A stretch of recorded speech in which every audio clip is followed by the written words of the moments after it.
I've no doubt that at some point Rubio will have to answer an awkward question, which is, what's correct? The findings of your committee when you were a senator, that Russia interfered in the 2016 election, and therefore the inquiries ordered by Obama were perfectly legitimate, or Trump's claims now that Obama is guilty of treason for suggesting that Russia had something to do with Trump's victory by meddling in that election. Hello and welcome to the Trump Report. I'm Louis Sykes. Today we're joined by David Charter, who's the Times' assistant editor in Washington. We're going to be speaking about the latest on the flurry of activity by the Trump administration since the beginning of the week as the pressure builds on Trump to release the Epstein files. We've seen a slightly strange attack on former US President Barack Obama, claiming he may have been involved in fixing a previous election, as well as the release of a series of FBI files on Martin Luther King, why they've chosen to do these things now and its relation to that pressure that's building on the White House. And remember, if you are watching us, you can also listen to us as a podcast wherever you get your podcasts from. And if you're listening to us, you can watch us on Times Radio's YouTube channel. It's the Trump Report for Times Radio. David Charter, thank you very much for joining me today on the Trump Report. It's a pleasure. Hello from Washington, D.C. Trump's team appears to be in a real rush this week after in response to a lot of the Epstein file controversy. A lot of this kicked off on Monday when Trump released files on Martin Luther King Jr. How has that been received over there in the US? Yes, we knew that Trump had told his team that back in January that the Martin Luther King files are one of those that should be released. But there is a suspicion in Washington that the release date has been deployed to help give some helpful cover, perhaps, to the Trump administration as it fails to meet demands from his base to meet the files that they really want to see, which are the Epstein files that they feel they've been promised, but have still yet to appear in full from the administration. And there was a pretty pithy, as you put it in your article, response to that request from one of Martin Luther King Jr.'s daughters, wasn't there? Yeah, so Bernice King, who's the youngest daughter, the youngest of his four children, had posted on X just simply the phrase, "Now do the Epstein files."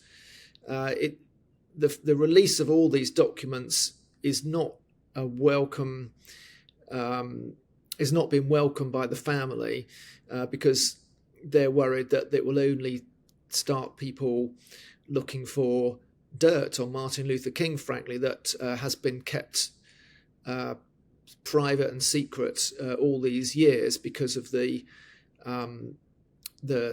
aggressively negative tactics of investigators at the time into Martin Luther King. So then they're not happy at the release of all this information.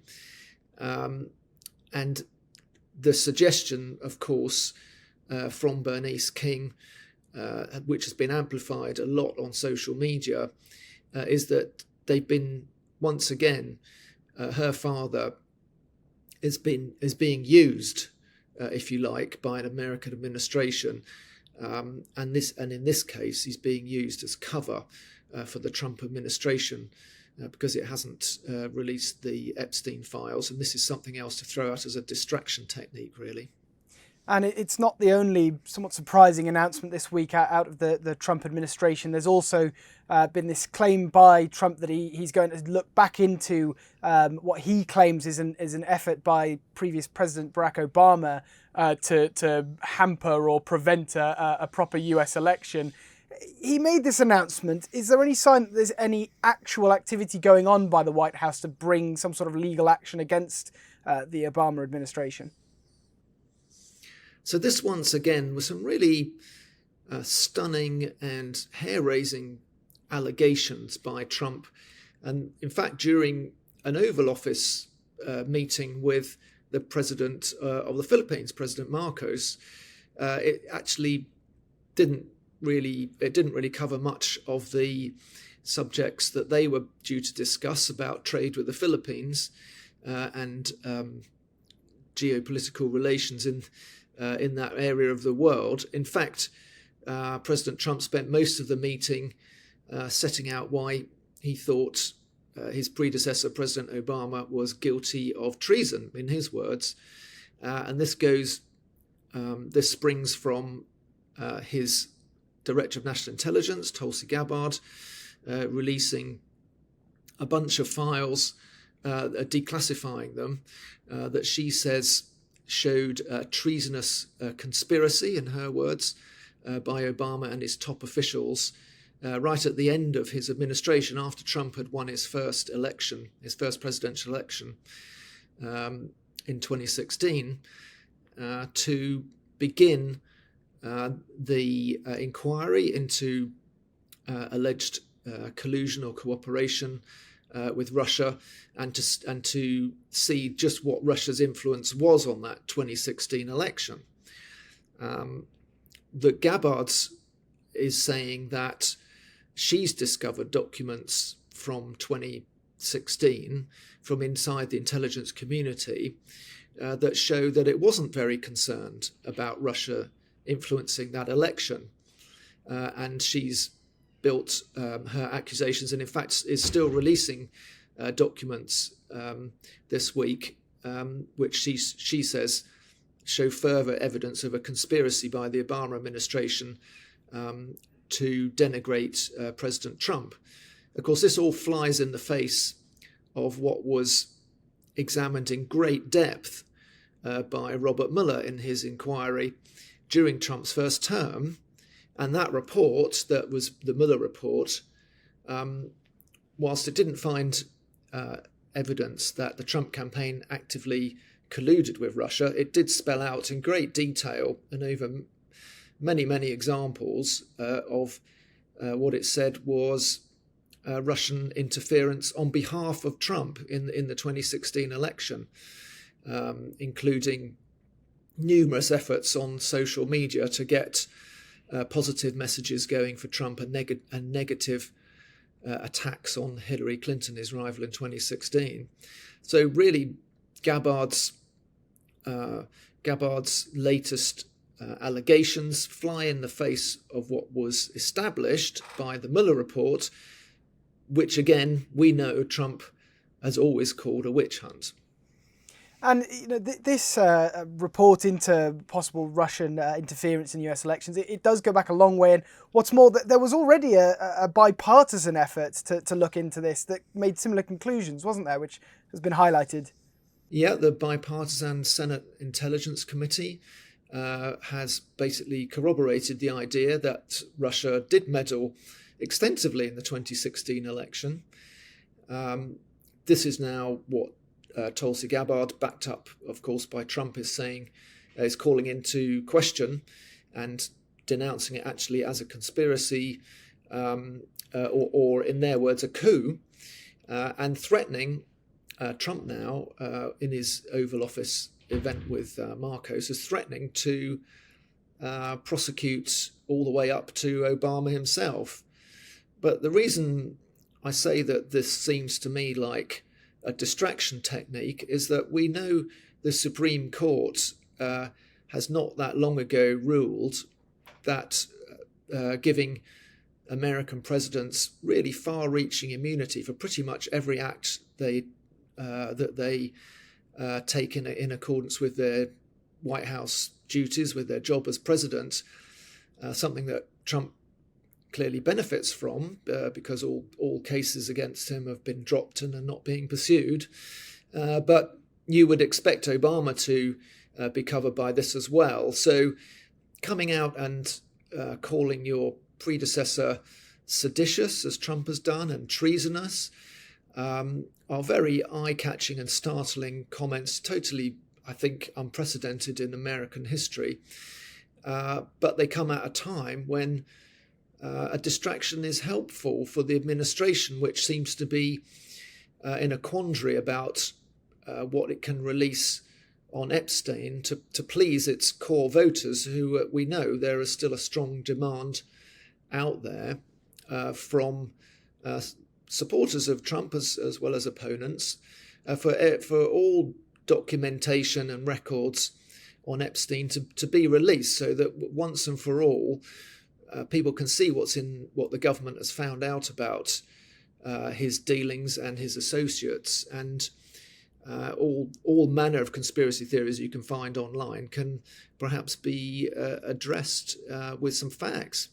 And I bring that up because, as you note in your article, the chairman of the Bipartisan Intelligence Committee at the time was Marco Rubio, who, of course, is now Trump's Secretary of State and National Security Advisor. Is that likely to cause trouble in the Trump camp, or is this just kind of the nature of the way that Donald Trump operates as president? Well, that's pertinent because when a spokesperson for Obama responded to this, and it's quite unusual actually that Barack Obama responds to allegations from Donald Trump, which he quite frequently makes some level of allegations about Obama in his speeches, in his rallies, etc. These allegations that Obama was guilty of treason had brought a response, and in that, the spokesperson for Obama basically said that there was nothing released by Tulsi Gabbard in the documents that she put out and declassified that undercut as Obama puts it, the widely accepted conclusion that Russia worked to influence the 2016 presidential election. And in that response, they actually say that those findings were affirmed in this 2020 report by the Senate Intelligence Committee led by Marco Rubio, who's not only Secretary of State now for Trump, of course, but he's also his acting national security advisor. So he really is perhaps almost the most senior official in Trump's orbit, certainly on national security. And it was a very pithy way of pointing to the fact that what Tulsi Gabbard and now Trump have been saying this week completely contradicts not only the findings of the Mueller report, which Trump has never accepted or liked, but also a committee under the chairmanship of this very senior and seemingly loyal advisor of Trump's now. So it's I don't know whether the Trump base would be interested in comments by Obama. He is a figure who is widely detested, really, by many core Trump voters. But the point he makes could drag Marco Rubio into this, and I've no doubt that at some point Rubio will have to answer an awkward question, which is, what's correct? The findings of your committee when you were a senator, that Russia interfered in the 2016 election, and therefore the inquiries ordered by Obama were perfectly legitimate, or Trump's claims now that Obama is guilty of treason for suggesting that Russia had something to do with Trump's victory by meddling in that election. As you noted earlier, David, a lot of this came out during this visit of President Marcos to the White House. Is there a sign in that, or how does it not make make it look like a lot of the Epstein stuff is just sucking the oxygen out of the room of President Trump's agenda? Well, it really is a story that won't go away, and he is the bogeyman who won't die in Trump world at the moment. It's persisted, the demand for the Epstein papers has really persisted despite an awful lot of material and other issues being thrown out by Trump on his social media. Let's not forget that he's put some really startling videos on his social media feed lately of Obama being arrested. This AI footage of police charging into the Oval Office and putting Obama in handcuffs, and then him appearing in jail.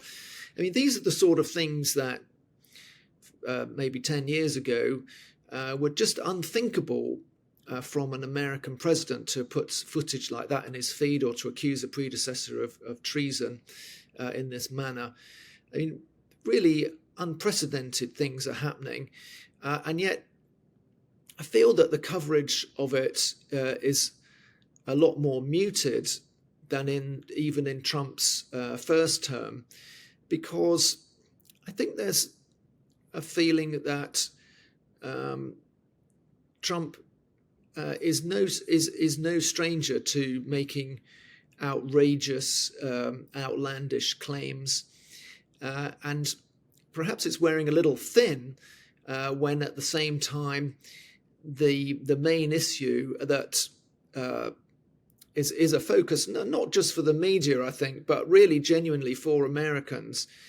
There's a lot of unanswered questions about Jeffrey Epstein and who his associates were, how he made his money, and was able to mix in high American society.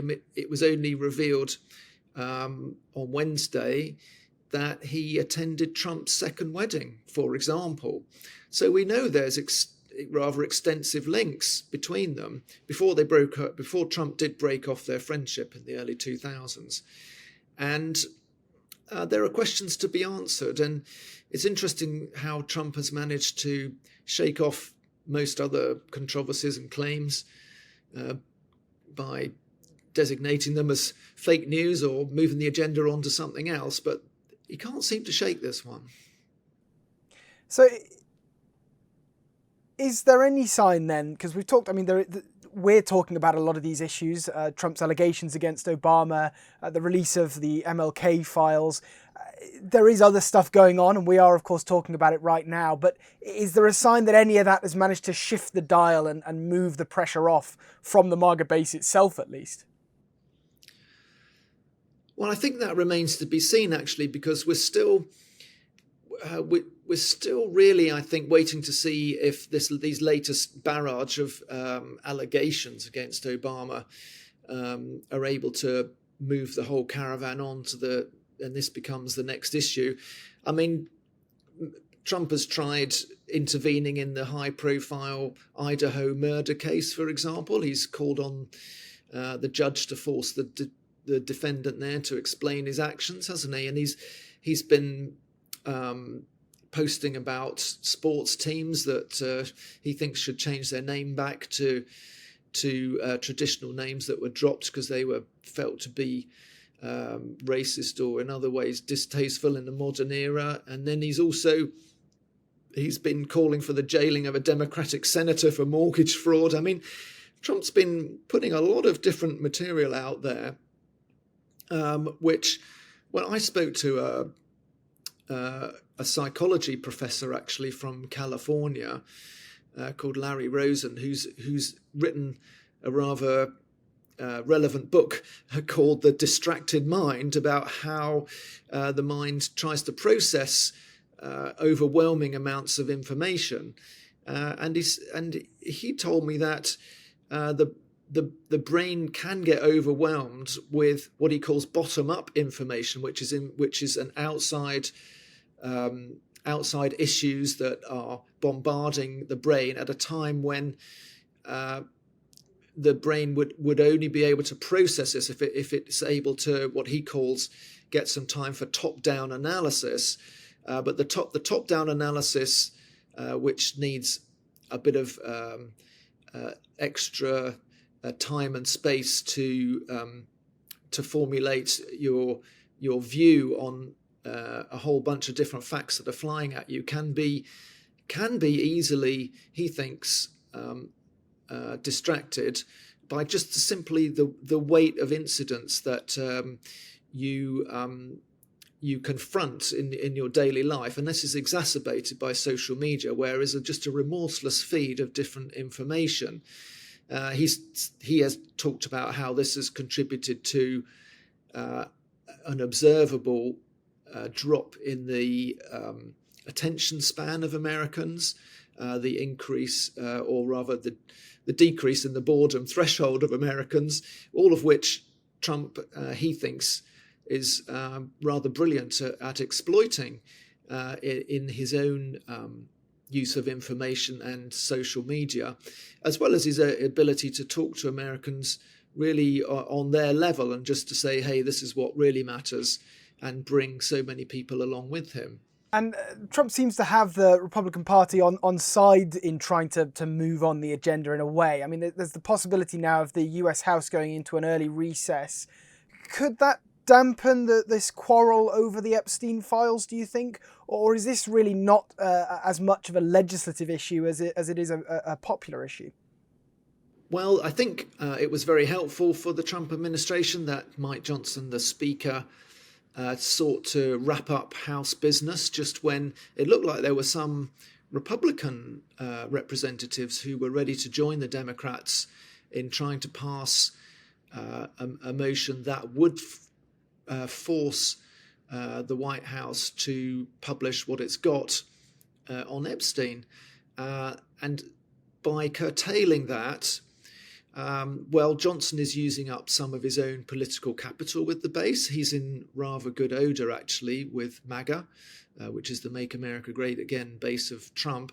They like him. He's delivered for Trump, especially on helping to pass his one big beautiful bill, his main legislation. So Johnson is using up, as I say, a bit of political capital to help out Trump here. And honestly, it just remains to be seen whether during the long, hot summer recess, that Epstein is an issue that continues to be kicked around on social media, because in the absence of further files that show, we know that government investigators have got extensive phone logs, for example. We don't know exactly what they've got in terms of client lists or other evidence of what exactly who all of Epstein's associates were. But there's so much speculation out there that, as is the nature with some of these long-running American conspiracy theories, I just don't see it going away. I see this as perhaps, as you say, dampening it down for a while. But we know that the Trump administration, that the Attorney General, Pam Bondi, has sanctioned or has been told by Trump to release some grand jury testimony. And now that could be pretty hair-raising. So let's see what that produces. That would certainly keep the story going, as would any details of the interview that we know is going to take place with Ghislaine Maxwell in prison. So there's plenty still to come. In any case, it's going to make it really hard to keep this out of the headlines.